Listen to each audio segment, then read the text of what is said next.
Assalamualaikum warahmatullahi wabarakatuh. Perkenalkan, nama saya Ferliana, NIM 2003011171. Saya dari Prodi PGSDD semester 4. Pada video kali ini saya akan membahas mengenai hubungan antara simbol dan sila-sila Pancasila dalam lambang negara Garuda Pancasila. Nah, video ini diajukan untuk memenuhi tugas mata kuliah Konsep Dasar PPKN SD dengan dosen pengampu Ibu Wiwi Okta Susilawati MPD. Isi dari video saya mengenai alat dan bahan, kemudian cara pembuatan, kemudian cara bermain monopoli Pancasila.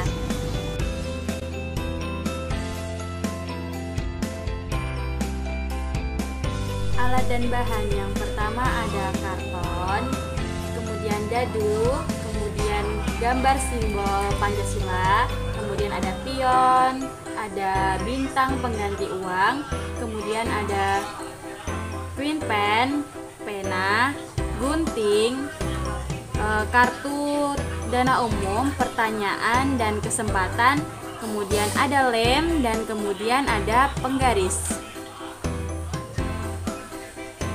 Langkah yang pertama, garis tepi karton supaya rapi. Kemudian letakkan gambar-gambar yang akan digunakan di atas karton.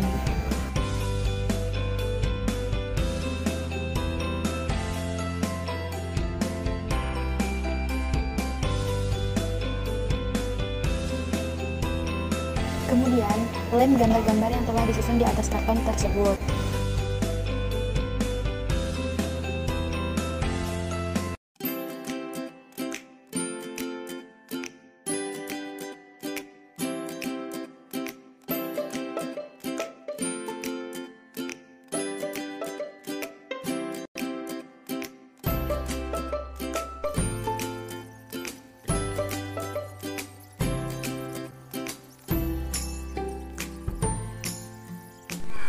Nah, cara memainkan monopoli Pancasila di sini yaitu yang pertama, guru harus menjelaskan materi mengenai hubungan antara simbol dan sila-sila Pancasila dalam lambang negara Garuda Pancasila. Nah, setelah guru menjelaskan materi tersebut, guru membagi satu kelas tersebut menjadi 4 kelompok, yang mana masing-masing kelompok tersebut terdiri dari 5 ataupun 6 orang. Nah, setelah kelompok tersebut duduk dalam satu kelompok, maka setiap kelompok harus menyerahkan 2 pertanyaan dan diserahkan kepada gurunya. Nah, setelah pertanyaannya tersebut selesai, maka satu kelompok tersebut atau masing-masing kelompok harus menyerahkan 1 orang untuk bermain monopoli Pancasila. Nah, pemain tersebut yang pertama harus mengkocok dadunya dan mengambil pion. Jika pion berhenti di tantangan, maka pemain tersebut atau kelompok tersebut mendapatkan tantangan berupa menyanyikan lagu wajib nasional ataupun lagu daerah.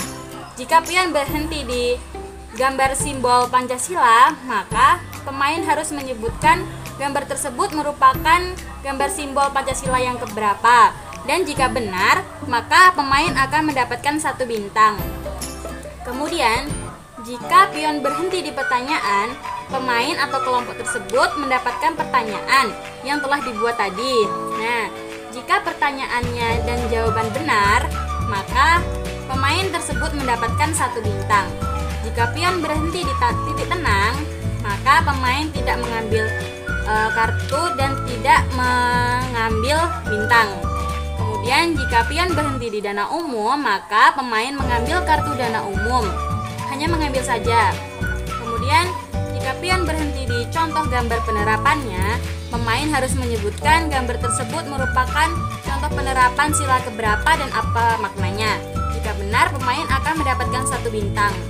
Kemudian, jika pion berhenti di penjara, pemain tidak dapat melanjutkan permainannya.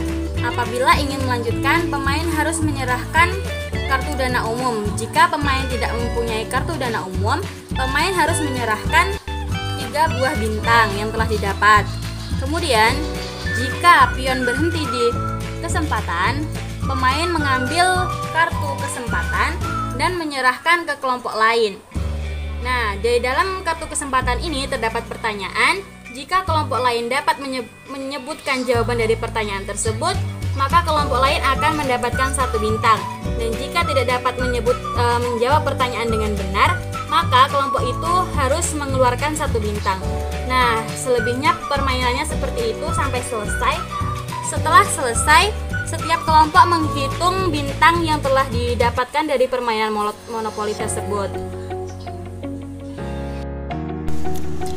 Nah, setelah guru menjelaskan mengenai hubungan antara simbol dan sila-sila Pancasila dalam lambang negara Garuda Pancasila dan menjelaskan cara bermain di media monopoli Pancasila ini, diharapkan siswa dapat mengetahui simbol-simbol Pancasila, kemudian makna dari sila-silanya, kemudian contoh penerapan dalam kehidupan sehari-hari.